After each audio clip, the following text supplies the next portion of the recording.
Selamat malam Ibu Bapak dan Saudara yang terkasih. Pada malam hari ini kembali kita akan merenungkan firman Tuhan. Namun sebelumnya mari kita minta bimbingan Roh Kudus. Mari kita satu di dalam doa, kita berdoa.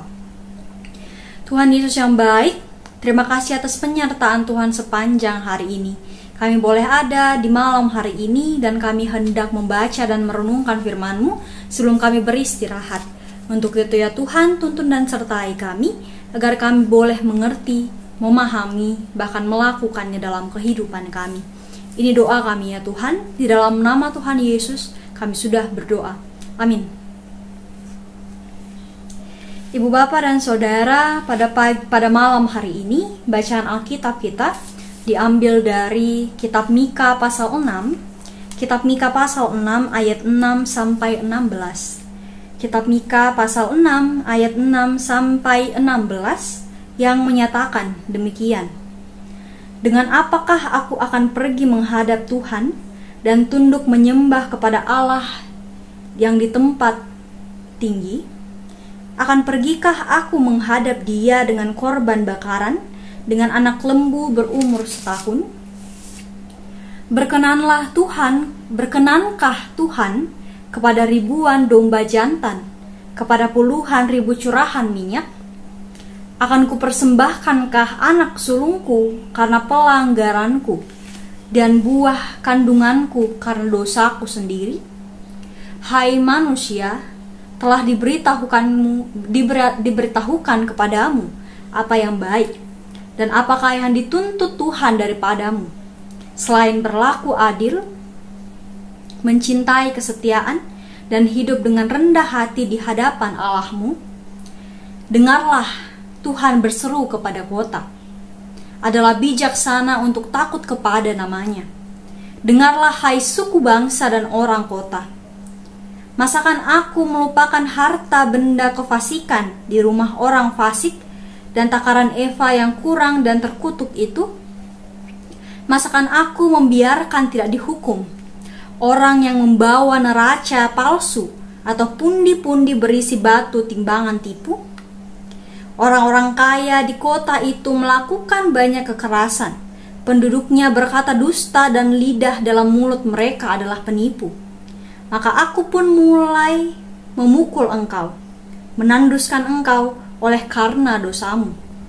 Engkau ini akan makan, tetapi tidak menjadi kenyang, dan perutmu tetap mengamuk karena lapar. Engkau akan menyingkirkan sesuatu, tetapi tidak dapat menyelamatkannya. Dan apa yang dapat kau selamatkan, akan kuserahkan kepada pedang. Engkau ini akan menabur, tetapi tidak menuai. Engkau ini akan mengirik buah zaitun, tetapi tidak berurap dengan minyaknya. Juga mengirik buah anggur, tetapi tidak meminum anggurnya. Engkau telah berpaut kepada ketetapan-ketetapan Omri dan kepada segala perbuatan keluarga Ahab, dan engkau telah bertindak menurut rancangan mereka, sehingga aku membuat engkau menjadi ketandusan dan pendudukmu menjadi sasaran suitan. Demikianlah kamu akan menanggung pencelaan dari pihak bangsa-bangsa. Demikianlah bacaan Alkitab kita di pagi hari ini. Terpujilah Kristus, haleluya. Selamat malam Ibu Bapak dan Saudara yang terkasih di dalam Tuhan. Mengucap syukur pada Tuhan karena penyertaan Tuhan, setiap kita bisa melewati hari ini dengan baik. Walaupun mungkin ada banyak tantangan yang kita hadapi sepanjang hari ini, di dalam pekerjaan kita atau apapun yang kita lakukan, tapi kita bersyukur karena kita masih boleh ada pada malam hari ini. Nah, Ibu Bapak dan Saudara yang kekasih, mengawali renungan kita pada malam hari ini, marilah kita memikirkan apa arti ibadah bagi setiap kita. Nah, menurut Kamus Besar Bahasa Indonesia Online, ibadah adalah perbuatan untuk menyatakan bakti kepada Tuhan yang Maha Esa. Lalu lantas, seperti apakah bentuk bakti kita kepada Tuhan? Apakah hanya dengan berdoa dan mendengarkan firman Tuhan siang dan malam, atau setiap hari Minggu? Ataukah perbuatan kita atau perbuatan sebagai bakti yang dimaksud justru adalah tindakan secara nyata kita sehari-hari dalam kehidupan kita. Nah, Ibu Bapak dan Saudara yang terkasih, bacaan kita pada malam hari ini merupakan lanjutan dari bacaan di pagi hari tadi. Jika pada renungan pagi tadi, Nabi Mikah menyampaikan teguran Allah pada umatnya yang tidak melakukan ketetapannya dalam kehidupannya, mengkhianati Allah dalam kehidupannya.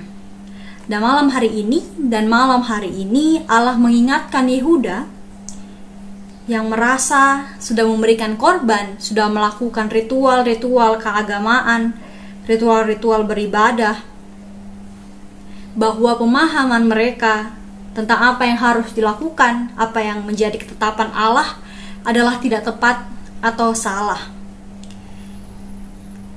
Ibadah yang Allah inginkan bukan hanya sebuah ritual-ritual tanpa makna. Sebagaimana pada ayat 6 dan 7. Melainkan Allah menginginkan pernyataan melalui tindakan, pernyataan tentang keadilan, kesetiaan, kerendahan hati, sebagaimana bisa kita baca dalam ayat bacaan kita, yaitu ayat 8. Dan para pemimpin Yehuda juga diingatkan bahwa Allah tidak tinggal diam melihat kesalahan yang terus dilakukan secara berulang-ulang kali. Mereka sendiri yang telah berpaling dari Tuhan dan tidak melakukan apa yang Tuhan kehendaki, mereka sendiri yang akan menerima konsekuensinya, sebagaimana yang tertulis dalam ayat 10 dan ayat 16. Ayat 10 sampai ayat 16. Di situ terlihat bahwa Allah tidak tinggal diam ketika pemimpin Yehuda terus-menerus melakukan hal yang jahat, berlaku tidak adil. Allah yang adil akan membela orang-orang yang mendapatkan penindasan dan menghukum orang-orang yang bersalah. Allah mengingatkan bahwa apa yang jahat yang dilakukan pasti akan berbalik, pasti akan membawa dampak yang buruk kepada orang yang berbuat. Nah, Ibu Bapak dan Saudara, jika di renungan pagi tadi kita bersama diajak untuk mengingat bahwa Tuhan sudah baik dalam kehidupan kita, maka kita juga harus meresponinya dengan melakukan apa yang baik kepada sesama kita dan ciptaan yang lain. Maka pada renungan malam hari ini kita belajar bahwa segala hal yang buruk yang kita lakukan terhadap orang lain, terhadap diri kita sendiri bahkan, dan juga ciptaan yang lain akan berbalik kepada kita. Cepat atau lambat, kita akan merasakan akibat dari tindakan kita sendiri. Konsekuensi itu akan kita dapatkan jika kita hidup tidak menyenangkan hati Tuhan. Sebagai contoh saja, Ibu Bapak dan Saudara, jika kita memilih untuk berbohong, jika kebohongan itu akhirnya terungkap, kita akan menyakiti banyak orang, bahkan kita juga tidak mendapat kepercayaan lagi dari orang-orang yang kita sayangi. Atau contoh lain, jika kita mengambil hak orang lain, misalnya para petinggi-petinggi yang korupsi, sebelum mereka ditangkap, saya yakin bahwa hidup mereka tidak tenang, karena apa yang mereka gunakan itu adalah bukan hak mereka. Dan pada akhirnya mereka sendiri mendapat malu, bahkan mereka harus menanggung hukuman hanya untuk kesenangan sesaat atau kepentingan pribadi mereka sendiri. Banyak hal, Ibu Bapak dan Saudara, yang buruk yang misalnya kita lakukan akan membawa dampak buruk bagi diri kita sendiri, selain membawa dampak buruk bagi orang lain. Entah itu karakter kita yang menjadi buruk, sulit untuk bersyukur, ataupun bahkan kita mungkin kehilangan hal-hal yang berarti dalam kehidupan kita. Kita kehilangan keluarga, kerabat, dan lain sebagainya. Saya tidak menyatakan bahwa jika kita melakukan hal yang baik dalam kehidupan kita, hidup kita akan terbebas dari masalah. Tidak demikian, Ibu Bapak dan Saudara. Namun ketika kita mulai untuk hidup sesuai dengan rel hidup sesuai dengan jalan yang benar, menyatakan apa yang baik dan tidak merugikan sesama kita, sesama ciptaan yang lain, saya yakin bahwa hidup kita akan lebih baik, sesulit apapun perjalanan kita nantinya. Dan kita pasti menjadi kuat karena kita tahu bahwa apa yang sudah kita lakukan dan kita kerjakan itu adalah hal yang baik dan benar. Berbeda jika kita melakukan apa yang salah, melakukan hal-hal yang merugikan orang lain. Pasti hidup kita akan senantiasa dihantui dengan rasa bersalah, dengan ketidaktenangan. Dan jika saat ini ada kesalahan kita yang masih terus kita lakukan tanpa merasa bersalah karena sudah terbiasa, maka mari kita berubah. Mengapa? Karena ada waktu Tuhan untuk menegur kita dengan cara-cara Tuhan yang kita tidak pernah bayangkan.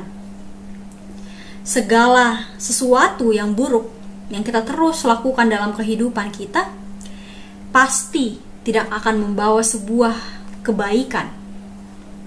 Sebaliknya, hal baik yang terus-menerus kita lakukan akan membentuk kita menjadi pribadi yang setiap harinya semakin baik. Jadi kembali lagi Ibu Bapak dan Saudara, sudahkah yang terbaik kita lakukan buat Tuhan? Sudahkah kita memberikan hidup kita untuk menyatakan kasih Tuhan? Sudahkah kita menunjukkan hal baik, menabur hal baik dalam kehidupan kita? Untuk itu mari kita renungkan bersama, mari kita introspeksi diri kita masing-masing. Kiranya firman Tuhan malam hari ini dapat mengarahkan kita untuk menjadi pengikut Tuhan yang jauh lebih baik lagi. Tuhan memberkati setiap kita. Amin. Mari kita satu dalam doa.